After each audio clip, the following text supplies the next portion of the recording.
बीते साल के साथ ही कोरोना ने एक बार फिर सभी की चिंता बढ़ा दी है। चीन से सामने आया है कोरोना का नया वेरिएंट BF.7 पूरी दुनिया के लिए परेशानी का सबब बना हुआ है।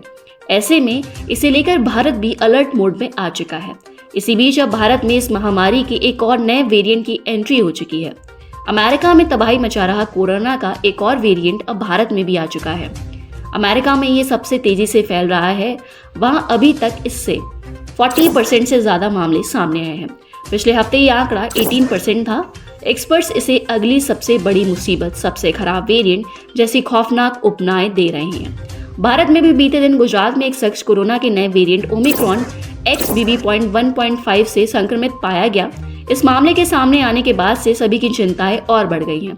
तो चलिए जानते हैं इस वेरिएंट से जरूरी कुछ बातें। हाल ही में भारत में पाए गए ओमिक्रॉन के XBB.1.5 वेरिएंट को काफी खतरनाक माना जा रहा है।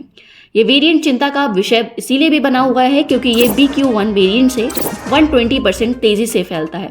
अमेरिका में भी कोरोना के बढ़ते मामलों के पीछे यही वेरिएंट है। इस वेरिएंट के प्रभाव को देखते हुए इससे पीड़ित पेशेंट्स को हॉस्पिटल में एडमिट होने की सलाह दी गई है। अब सवाल उठता है कि आखिर ये इतना खतरनाक क्यों माना जा रहा है। जानकारों की माने तो XBB.1.5 वेरिएंट इसीलिए खतरनाक है क्योंकि ये न सिर्फ एंटीबॉडी को प्रभावित कर रहा है बल्कि उसे कमजोर भी कर रहा है। काफी सारे साइंटिस्ट की इसे लेकर चेतावनी है कि XBB जैसे सब वेरिएंट कोविड वैक्सीन के असर को कम कर सकता है। ऐसे में टीके के बेअसर होने से इन्फेक्शन के मामलों में बढ़ोतरी हो सकती है। पेकिंग यूनिवर्सिटी में साइंटिस्ट यंग लैंग रिचर्ड कहते हैं कि ये वैक्सीन से बनी प्रतिरक्षा को चकमा देने में सफल हो सकता है और ऐसे में नए वेरिएंट को सीरियस लेने की जरूरत है।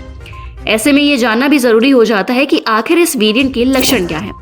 वैज्ञानिकों की माने तो अमेरिका में कहर बरपा रहा कोरोना का ये वेरिएंट एक रिकम्बिनेशन वेरिएंट हो सकता है जो पुराने XBB की तुलना में 96% ज्यादा तेज है। इस वेरिएंट के मामले सबसे पहले बीते साल अक्टूबर में न्यूयॉर्क में सामने आए थे। वहीं लक्षणों की बात करें तो इन वेरिएंट के कई अलग या खास लक्षण नहीं है। इसके कुछ लक्षणों में शामिल है छींक आना, सर्दी होना, खांसी और बुखार आना, सिर दर्द, नाक बहना, गले में खराशे होना। ये वेरिएंट दूसरे पुराने वेरिएंट से कई मामलों में अलग है। गौर करने वाली बात है कि XBB.1.5 इम्यूनिटी से लड़कर बचकर निकलने वाला वेरिएंट है। ये इंसानी शरीर में आसानी से प्रवेश कर कोशिकाओं पर हमला कर उन्हें इन्फेक्ट कर सकता है।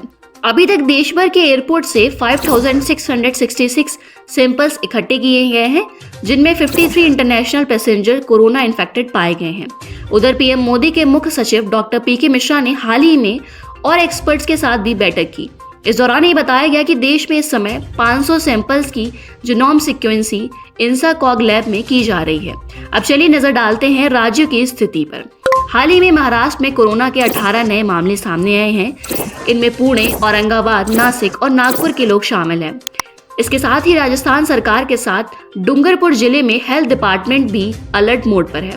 इसके लिए 150 बेड रिजर्व किए गए हैं। साथ ही 38 बेड का ICU और 53 वेंटिलेटर भी तैयार किए गए हैं। उत्तर प्रदेश के गोरखपुर में बेंगलोर से लौटा एक शख्स कोरोना इन्फेक्टेड मिला है। गोरखपुर पहुंचते ही अगले दिन उसकी तबीयत खराब हो गई। वह गोरखपुर 26 दिसंबर को पहुंचा था। 28 दिसंबर को टेस्ट के बाद कोरोना की पुष्टि की गई।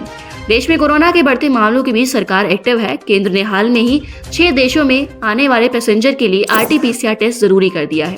1 जनवरी से चीन, Japan, south Korea, Hong Kong, Thailand और सिंगापुर से आने वाले यात्रियों को 72 घंटे पुरानी नेगेटिव रिपोर्ट देनी होगी। इसके साथ ही देश में इसी गुरुवार को कोरोना के 268 नए केस मिले जबकि 2 इन्फेक्टेड लोगों की मौत हो गई है। वहीं भारत में एक्टिव पेशेंट्स की संख्या 3,552 रिकॉर्ड की गई। कोरोना की शुरुआत से लेकर अब तक देश में कुल केस 4.46 करोड़ है जबकि 4.41 करोड़ मरीज ठीक हुए। वहीं 5 लाख से ज्यादा लोगों की मौत हो गई। जैसा कि हम देख रहे हैं कि कोरोना विदेशों में कहर मचा रहा है। ऐसे में अब भारत सरकार की तरफ से विदेश से आने वाले यात्रियों के लिए गाइडलाइन जारी कर दी गई हैं। आइए देखते हैं विदेशी यात्रियों के लिए जारी गाइडलाइन में क्या क्या है।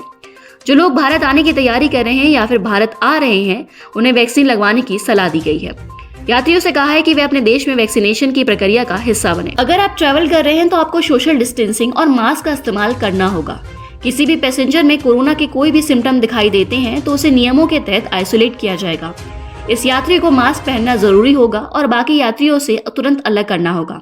अगर टेस्टिंग के बाद किसी भी यात्री का सैंपल पॉजिटिव पाया गया तो उसे जल्द से जल्द INSACOG लैब में जीनोम सीक्वेंसिंग के लिए भेजा जाएगा। स्वास्थ्य मंत्रालय की तरफ से जारी गाइडलाइन में यात्रियों से कहा गया है कि वो खुद भी अपनी हेल्थ को मॉनिटर करते रहें और अगर कुछ भी परेशानी होती है तो नजदीकी हेल्प डेस्क से संपर्क करें। यह हेल्पलाइन नंबर 1075 पर कॉल कर सकते हैं। तो दोस्तों, ये थी कोविड को लेकर कुछ जरूरी जानकारी। अगर आपको ये वीडियो पसंद आई हो तो वीडियो को लाइक करें और ऐसे ही अपडेट्स पाने के लिए चैनल को सब्सक्राइब करना ना भूलें।